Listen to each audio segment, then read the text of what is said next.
शाबास रे पठ्ठ्या. हे नका करू प्लीज. नाही मी करणार आहे आता. हे तर मी करणार आहे. तुम्ही मला काही करा. अरे नाही नाही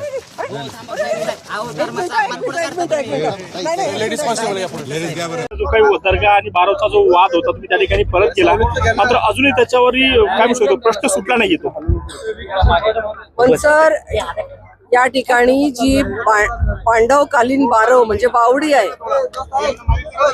ती संपूर्ण जागा हिंदू समाजाची प्राचीन काळातली बांधलेली बावडी आहे. त्याचे शिलालेख तपासले, तिथलं गोमुख बघितलं, अन्य पुरावे बघितले. ह्याच्यावरून लक्षात येतं की ती जागा कोणाची आहे. पर त्या जागेवर सरकारी मालमत्ता म्हणून नाव असताना सुद्धा त्याचं वक्फ म्हणून नोंद कशी होऊ शकते हा माझा प्रश्न आहे.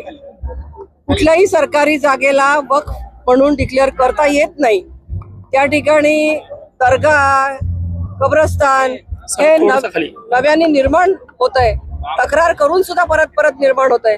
याच्याबद्दल आम्ही तक्रार केलेली आहे. पुन्हा एकदा त्यांनी 8 दिवसाची मुदत आम्हाला मागितलेली आहे. 8 दिवसात कारवाई करतो असं त्यांनी आम्हाला आश्वासन दिले. कारवाई झाली नाही, पुढची भूमिका तुमची काय असेल?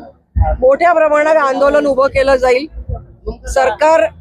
सरकारची जागा असताना सुद्धा वक्फ जर डिक्लेअर करत असतील आणि स्थानिक प्रशासनातले अधिकारी जर आपल्या मालमत्तेचं संरक्षण करण्यासाठी कमी पडत असतील तर आम्ही सरकारला मदत करण्यासाठी पुढे येऊ.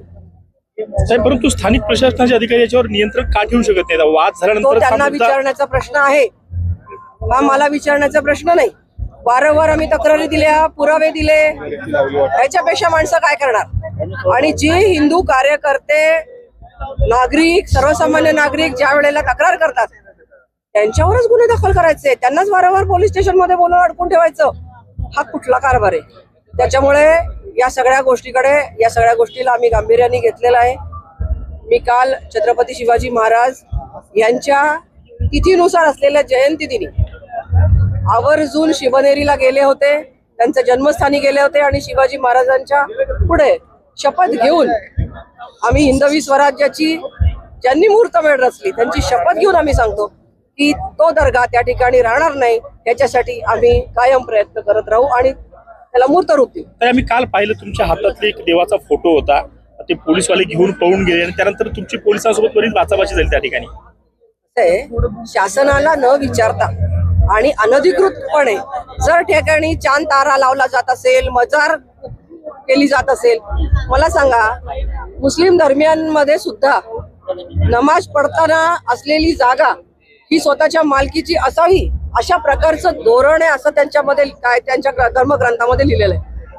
असं असताना त्यांच्या धर्मग्रंथाला सुद्धा न मानवणारं, सरकारच्या नियमांना न मानवणारं असं कुठलंही कृत्य त्या ठिकाणी घडत असेल तर मग न विचारता जर तिथे धर्मस्थळ बनू शकतं त्यांचं, तर आमचं का नाही बनू शकत? केंद्रापासून राज्यापर्यंत, दिल्लीपर्यंत आपलं सरकार आहे, तरी देखील तुम्हाला आंदोलन करावं लागतं. विरोधी पक्षासारखी तुम्हाला एक भूमिका मांडावी लागते. हे तुमचं अपयश नाही का असं नाही वाटत? इथे पक्षाचा काही संबंध नाही. स्थानिक प्रशासन जर त्या ठिकाणी सक्रिय नसेल आणि योग्य प्रकारे योग्य ती कृती आणि वेळेत करत नसेल तर आम्ही अग्रेसिव्ह होऊ, हे मी या ठिकाणी सांगू इच्छितो.